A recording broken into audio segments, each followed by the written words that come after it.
Hi friends, welcome to Dara's cooking demo. இன்னைக்கு நம்ம இட்லி மாவுல பணியாரம் எப்படி செய்யறதுன்னு பார்க்கலாம். அதுக்கு தேவையான பொருட்கள் இட்லி மாவு எடுத்துர்க்கேன். மாவு வந்து இந்த கன்சிஸ்டன்சில இருக்கணும். இவ்வளவு கெட்டி பதமா இருக்கணும். அதுக்கு 1 கப் வெங்காயம் ஃபைனா சாப் பண்ணி எடுத்துர்க்கேன். green chilli, curry leaves, கொத்தமல்லி மூணு ஃபைனா சாப் பண்ணிருக்கேன். தாளிக்கிறதுக்கு எண்ணெய், refined oil எடுத்துர்க்கேன். கடுகு, உளுந்து, கடலைப்பருப்பு. இப்போ தாளிச்சிரலாம். இப்போ pan அடுப்புல வச்சிருக்கேன். எண்ணெய் ஊத்திரலாம். கடுகு சேர்த்துறேன். கடுகு பொரிஞ்சோனே உளுந்து, கடலைப்பருப்பு சேர்த்துறலாம்.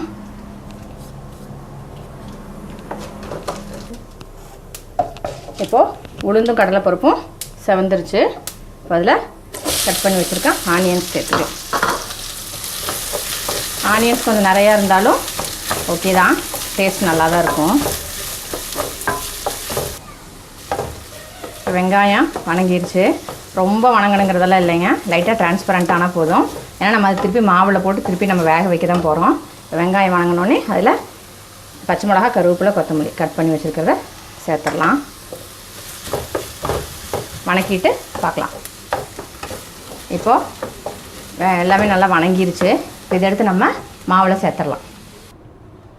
இப்போ அந்த வணக்கினதை மாவில் சேர்த்துடலாம்.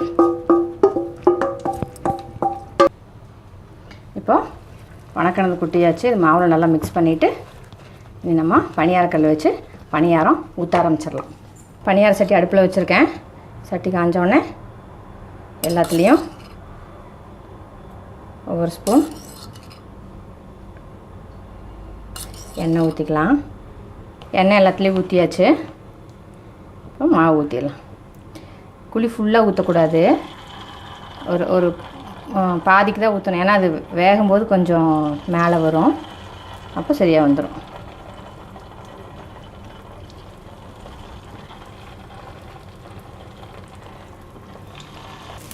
இப்போது ஒரு சைடு வெந்துருச்சு. நம்ம இன்னொரு சைடு திருப்பி போட்டுக்கலாம். இப்போது 2 சைடு நல்லா வெந்துருச்சு பாருங்கள். இப்போது எடுத்துடலாம்.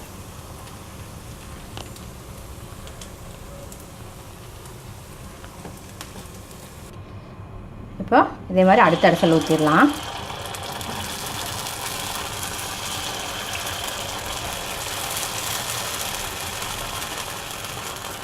இப்போது இதுவும் வெந்துருச்சு. எல்லாமே எடுத்துடலாம். இப்போது எவ்வளோ சாஃப்டாக இருக்குதுன்னு பாருங்கள். இப்போ நான் வந்து பிச்சு காமிக்கிறேன். மேலே கிறிஸ்பியாக, உள்ளே இப்படி சாஃப்டாக நல்லாயிருக்கும். ட்ரை பண்ணி பாருங்கள். தேங்காய் சட்னியோட பணியாரம் நான் சர்வ் பண்ணியிருக்கேன். ரொம்ப ஈஸியாக செஞ்சிடலாங்க. பேச்சுலர்ஸும் ட்ரை பண்ணலாம். நம்ம வீட்டுக்கு திடீர்னு கெஸ்ட்டு வந்துட்டா டக்குன்னு செய்யக்கூடிய ஒரு டேஸ்ட்டான ரெசிபி இது. கண்டிப்பாக ட்ரை பண்ணி பாருங்கள். இந்த வீடியோ உங்களுக்கு பிடிச்சிருக்குன்னு நினைக்கிறேன். பிடிச்சிருந்தா லைக் பண்ணுங்கள், ஃப்ரெண்ட்ஸுக்கு, ரிலேட்டிவ்ஸ்க்கு ஷேர் பண்ணுங்கள், கமெண்ட் பண்ணுங்கள். புதுசாக சேனல் பார்க்குறவங்க ப்ளீஸ் சேனல் சப்ஸ்கிரைப் பண்ணிடுங்க. இன்னொரு வீடியோவில் நான் உங்களை மீட் பண்ணுறேன். Until then, stay blessed and be happy always. Thank you.